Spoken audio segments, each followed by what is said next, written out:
Local info by TS में मैं टीपू सुल्तान आप लोगों का स्वागत करता था। मैं दिखाने वाला हूं आपको बिहार का सबसे hi tech bus stand. Almost progress जो भी काम का प्रोग्रेस है वो लगभग 90% हो चुका है। तो चलिए मैं उसका अपडेट दिखाता हूं, क्या यहाँ काम हुआ है, क्या बाकी है। अभी यहाँ पर एंट्री में 2 ही गेट था, एक एंट्री एक आउट, लेकिन अब 3 गेट हो जाएगा। एक गेट इस साइड बना था, देखिए कितनी शानदार है पाटलिपुत्रा बस टर्मिनल, जहाँ से आपको बिहार के पूरे डिस्ट्रिक्ट के लिए बसेस मिल जाएगी। और फिर अदर स्टेट की बात करूँ तो यूपी, बंगाल, झारखंड, उड़ीसा, फिर दिल्ली के लिए भी 1-2 गाड़ी चलती है। तो इस तरीके से देखिए आप छत्तीसगढ़ के लिए भी यहाँ से बसेस चलती है और दिल्ली के लिए देखिए। तो इस तरीके से देखिए आप बस स्टैंड की खूबसूरती। जयपुर के लिए भी, तो जयपुर के लिए तो नहीं जाता होगा, मेल होगा। तो ये इसका सब कुछ है। चलिए मैं दिखाता हूँ कुछ। तो आरा, सासाराम सभी जगहों के लिए गाड़ी मिलेंगी। ये बड़ी गाड़ियों के लिए एंट्री है इस साइड से। बड़ी गाड़ियों से मतलब है सभी बसेस के लिए, और उस तरफ से एग्जिट है जिस साइड में चल रहा हूँ। और जो टोटल जो भी टर्मिनल भवन है वो भी मैं दिखा रहा हूँ। Terminal 1, terminal 2, terminal 3, terminal 4। First में टर्मिनल 1 मिलेगा। और यहाँ पर एस्केलेटर का काम चल रहा था, लगभग 350 करोड़ की लागत से ये बना है। और थोड़ा बहुत अभी और बाकी ही है लास्ट में फेसिंग। और यहाँ पर टॉयलेट भी स्टार्ट हो चुका है, पैसा देकर के आप टॉयलेट कीजिए। तो फिर प्लांटेशन का भी काम हो चुका है, देखिए आप कितनी खूबसूरती है इसकी। और ये हर से एक दूसरे टर्मिनल को कनेक्ट करेगा, ये वाला रैम्प सीधे सीधे। और इस तरफ एस्केलेटर है, जिसे टर्मिनल में जाना है आप पहले से ही जा सकते हैं या आ सकते हैं। तो ये एक अच्छी चीज़ है कि टर्मिनल 1 में ही आपको टॉयलेट मिल जाएगा। तो चलिए बदलाव की तस्वीर आ चुकी है और एस्केलेटर भी देख सकते हैं आप लग चुका है। तो एस्केलेटर का काम हो चुका है, थोड़ा बहुत फेसिंग का काम बाकी है इस तरफ से। तो इसी मंथ इसे चालू करना था, तो हो सकता है 2 दिन में काम हो जाए, 4 दिन में। और यहाँ पर लिखा भी गया है पाटलिपुत्रा बस टर्मिनल, ऊपर में देखिए आप। और एक खूबसूरत पाटलिपुत्रा बस टर्मिनल जो लिखा चुका है, जैसा मैप में दिखाया गया तो वैसा है। और इसका जो मॉल है इसके पीछे ही है। तो चलिए वो भी दिखाता हूँ। ये टर्मिनल 2 में मैं आ गया। अभी सफाई को लेकर माइंड मत कीजिएगा, ये पूरी तरीके से ऑपरेशनल है नहीं अभी, इसीलिए ऐसा लग रहा है। जब ये ऑपरेशनल हो जाएगा तो बहुत बेहतरीन हो जाएगा।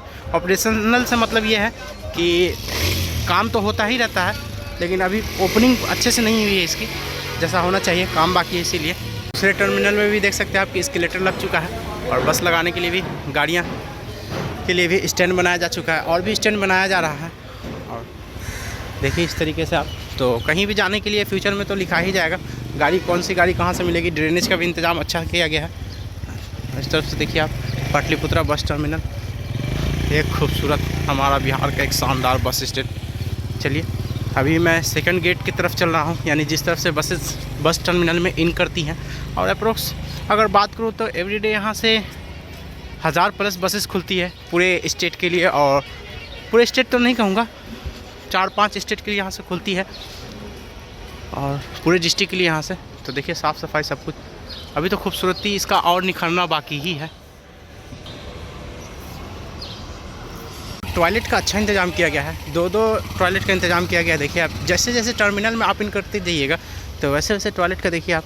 तो लोगों की भीड़ भी एक अच्छी चीज़ है, महिला का अलग है, पुरुष का अलग है। काफ़ी बड़ा एरिया में डेवलप किया गया है, ऐसा नहीं है कि छोटा एरिया में है। तो बदलाव की तस्वीर देखिए आप, वो सामने निखर करके आ रही है। थोड़ा सा बिहार में डेवलपमेंट देर में हो रहा है, लेकिन हो रहा है। और ये रैंप है, जो इन लोगों के पास 4 व्हीलर है वो चारों ओर घुमा करके जिस एरिया में उतरना होगा वो हो जाएंगे। और ये वाला बाइक का है। मैं एंट्री पॉइंट यानी गेट नंबर 2 का साइड हूँ। 2 गेट है इसका, एक एग्ज़िट और एक एंट्री। एक पे काम चल रहा है अभी। तो आप गाड़ी कभी भी पकड़ने के लिए आए तो गेट 1 की तरफ चले जाए, यानी कि आगे की ओर। ISBT मेट्रो स्टेशन के पास ही रहिएगा तो वहाँ से मिलेगा आपको। और ये टर्मिनल का, सभी टर्मिनल को एक से दूसरे के बीच कनेक्ट किया जा रहा है। देखिए आप, 2-2 वहाँ पर रैंप है एक से दूसरे को कनेक्ट करने के लिए। तो देखिए आप, सभी को एक से दूसरे के से कनेक्ट किया गया है। चलिए कुछ पीछे का भी भाग दिखाता हूँ। पीछे में भी 2 टर्मिनल है। ये बस स्टैंड के पीछे वाला भाग है। तो यहाँ पर भी वाटर के लिए एक अच्छी मैनेजमेंट की गई है। तो 2 टर्मिनल पीछे है जो कि कंप्लीट है। इस पे भी सेट वगैरह इससे पहले लग रहा था, लेकिन ये कंप्लीट हो चुका है। और जो कनेक्टिविटी देने के लिए जो रैंप है उसे भी कंप्लीट कर लिया गया है, देखिए आप। तो ये है हमारा बिहार का एक बेहतरीन बस स्टैंड। अभी में पीछे में काम चल रहा है, तो वो भी धीरे धीरे काम चलेगा ही। इस वाले पे भी थोड़ा बहुत काम चल ही रहा है, टाइल्स वगैरह लगाना बाकी है। तो देखिए आप, टाइल्स अभी लग ही रहा है। और ये कंक्रीटिंग के लिए इसे पुश किया जाता है, ऊपर में कंक्रीट हो रहा है, यानी ये पूरा भाग कंक्रीटिंग होगा, जो उसका नीचे वाला फ्लोर है वो, और यहाँ पर भी कंक्रीटिंग होना बाकी है इस तरीके से। और अभी भी इसे कहीं जोड़ना बाकी है, ये वाला जोड़ने के लिए ही है जो ऊपर में ये बना हुआ है। तो ये वही चीज़ है, लोहे का स्ट्रक्चर जो है। तो ऑलमोस्ट एस्केलेटर सभी में लग चुके हैं, एस्केलेटर भी है और FOB है। लेकिन एक चीज़ हमें लग रहा है कि एस्केलेटर एक ही तरफ से है, या तो चढ़ने के लिए होगा या तो उतरने के लिए होगा। 90% चढ़ने के लिए ही होता है। और ये जो बिल्डिंग देख रहे हैं सामने, ये है मॉल, ये कॉमर्शियल होगा। इसमें मॉल, थिएटर सब कुछ होगा, दुकानें होंगी, शॉपिंग मॉल होंगे, सब कुछ होगा। और एक जो टर्मिनल है, इस तरफ भी काम चल रहा है अभी। जो ईंट के पत्थर होता है, पत्थर वाले ईंट सॉरी, तो उसे लगाया जा रहा है यहाँ पे। और पीछे में जो बसेस ख़राब होती है तो अपना रिपेयरिंग, धो धा, पोछ पाछ ये सब चलता है। तो ये पीछे का भाग है। चलिए कुछ ऊपर से भी उसका लुक दिखाने की कोशिश करूँगा। तो खाली जगह देख रहे हैं, यहाँ पर बसों की पार्किंग कभी होती थी, लेकिन अभी तो ऐसा नहीं है, प्लांटेशन कर दिया गया है। तो देखिए बसों की पार्किंग फ्यूचर में कहाँ होती है। ये है कॉमर्शियल बिल्डिंग, जहाँ पर मॉल होंगे, shopping mall, theatre, waiting room, ये सब होंगे। और ये परिवहन विभाग का बिल्डिंग है, इस बगल वाला जो देख रहे हैं आप। कोशिश तो कर रहा हूँ ऊपर से चल करके कुछ दिखाने का और आपको अच्छे से बताने का। आम पब्लिक के लिए भी ये फुटपाथ बनाया गया है, और वॉशरूम तो खैर है ही। और इस तरफ से आम पब्लिक भी आना जाना कर सकेंगे। फिर गाड़ियों के लिए भी रैंप अलग से बनाया गया। तो पूरी तरीके से इसे बनाया गया है फ्यूचर को देखते हुए। देखिए फ्यूचर में क्या होता है वो तो फ्यूचर में पता चलेगा। और एक आम टॉयलेट है, जेंट्स के लिए स्पेशल देख सकते हैं आप। तो लेडीज़ के लिए तो खैर है ही, लेकिन जेंट्स का भी ख्याल रखा गया है। तब बाद में फ्यूचर में पता चलेगा कि इसकी सफाई कितनी है और किस तरीके से लोग इसका इस्तेमाल करते हैं। तो ऑलमोस्ट अगर वॉशरूम की बात करूं तो अच्छी खासी ख्याल रखी गई है। लोग पहले बोलते थे वॉशरूम नहीं है, नहाने की सुविधा नहीं है, तो सारी चीज़ें हैं। 3 अब तक मैं कवर कर चुका हूँ। मैं इस बिल्डिंग में जाने के लिए देख रहा हूँ आसान रास्ता। और ये वो रैंप है जिससे कि आप बस स्टैंड में इन कर सकते हैं ऊपर घूमने के लिए। और उसके बाद नीचे में बसों का जखीरा दिखेगा आपको, देखिए किस तरीके से। और बिहार की एक शान गुमान देखिए आप, बस स्टैंड। वाकई में ये जैसा इसकी डिज़ाइनिंग बनाई गई थी स्टार्टिंग में, आज वो उसी रूप में निकल चुका है। और इस तरीके से बस टर्मिनल भी लिखा हुआ है, देखिए आप। ये खूबसूरती है हमारे बिहार की। तो अभी इस पे पिचिंग का काम चल रहा है और मैं हिल गया, अभी ताज़ा ही है। लेकिन चलिए अब मैं तो अपडेट तो दिखा ही रहा हूँ।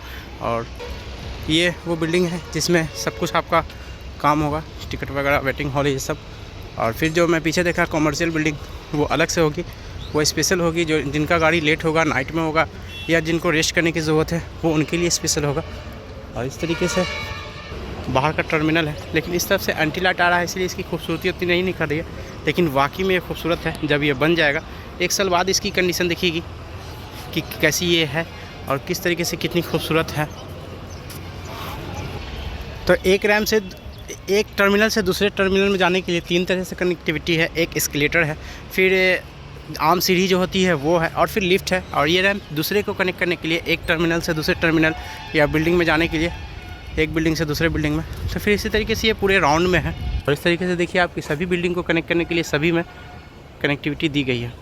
और इन फ्यूचर ये जगह जो देख रहे हैं आप, एक तरीके से पिकनिक स्पॉट हो जाएगा, क्योंकि यहाँ से एक बेहतरीन नज़ारा दिख रहा है। अभी ही ये हाल है, तो फ्यूचर में आप समझ सकते हैं कि जब ये बन जाएगा, तो मतलब जब ये पूरी तरीके से ऑपरेशनल हो जाएगा तो उसकी खूबसूरती क्या होगी। और देखिए आप, मतलब तो कुछ लोग घूमने के लिए यहाँ अपनी कार और बाइक को लेकर चले आएंगे कि चलिए मैं अपना बिहार का एक बेहतरीन बस स्टैंड दिखाता हूँ, जो कि बना है हमारे बिहार के बैरिया बस स्टैंड 0 माइल के पास। तो यही एक छोटा सा अपडेट है मेरे माध्यम से। मेरा प्रयास है बिहार की एक पॉजिटिव व्यू आप लोगों तक लाने के लिए, अच्छी न्यूज़, अच्छी डेवलपमेंट को आप लोगों तक पहुंचाने के लिए। तो चलिए अब मैं वीडियो को इन करता हूं, और लगातार मैं अपने बिहार के डेवलपमेंट को दिखा रहा हूं आप लोगों तक, और बिहार की पॉजिटिव व्यू को दिखा रहा हूं, बिहार के इंफ्रास्ट्रक्चर को दिखा रहा हूं कि हमारा बिहार बढ़ रहा है, चमक रहा है। तो वीडियो ज़रूर बताइएगा वीडियो कैसा लगा, और मेरी मेहनत वीडियो देखने के लिए थैंक्स। ये फर्स्ट फ्लोर है, ये सब पार्किंग की ही जगह है। जो लोग अपनी गाड़ी लेकर आएंगे अपने लोगों को छोड़ने के लिए, तो अपने गाड़ी को यहाँ पर पार्क कर सकते हैं। ये उनके लिए फैसिलिटी दी गई है, और ये काफ़ी बड़ा एरिया में है, ऐसा नहीं है कि छोटा है। और सारी तरफ से सारे ब्रिज को, सारी तरफ से सारे बिल्डिंग को कनेक्ट किया गया है। तो मैं अंदर वाले भाग पे हूँ, ये फर्स्ट फ्लोर है। फिर इस रैंप से मैं नीचे चला जाऊँगा।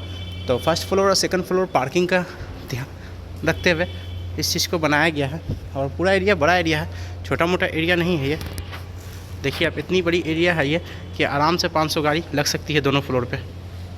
और फिर उसी तरीके से एक रैम्प और डाउन होते हुए, और फिर ये जिनको बाहर निकलना होगा वो बाहर निकल जाएंगे, या जिनको फिर ऊपर वाले रैम्प से निकलना होगा वो ऊपर वाले रैम्प से निकल जाएंगे। अभी ये क्लियर नहीं है कि ऊपर वाला जाने के लिए है या आने के लिए है। तो जो भी है, पार्किंग व्यवस्था देख सकते हैं आप, एक जो फ्यूचर को देखते हुए बनाया गया। हालांकि बिहार में जिस तरीके से लोगों की संख्या बढ़ रही है और लोग जिस तरीके से एक नेक्स्ट जनरेशन की ओर बढ़ रहे हैं, तो उससे आपको क्लियर पता चल रहा होगा कि वाकई में यहाँ पे बदलाव की तस्वीर बहुत तेज़ हो रही है, लेकिन फ्यूचर के हिसाब से कम हो रही है।